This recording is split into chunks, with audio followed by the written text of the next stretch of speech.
Hey everyone, I'm Jared. I'm a photographer in Omaha, Nebraska. I love telling stories. Throughout the history of photography, one of the ways that we tell stories is through a series of photos.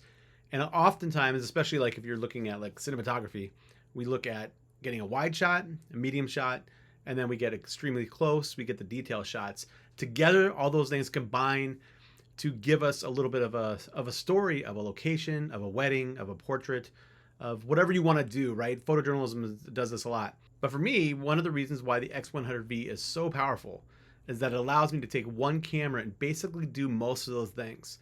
So I can get a wide shot, I can get medium, and then I can get very, very close. The X100V has really amazing close focus ability. Now, some of the older X100s were able to focus pretty closely, but the X100V has much better image quality. It's not perfect, but it's really, really good. It's very, very nice and solid image quality coming out of this thing when you're really, really close to stuff. So what I wanted to do is show you a slideshow.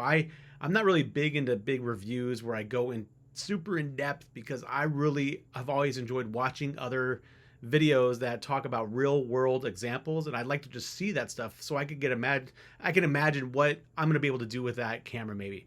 And so that's what I wanted to do. I'm going to show you some of the shots that I've taken here in Nebraska that kind of get a lot closer to tell a little bit more of the story of the Nebraska landscape, mostly in these examples using the close focus ability of the X100V. So let's go check them out.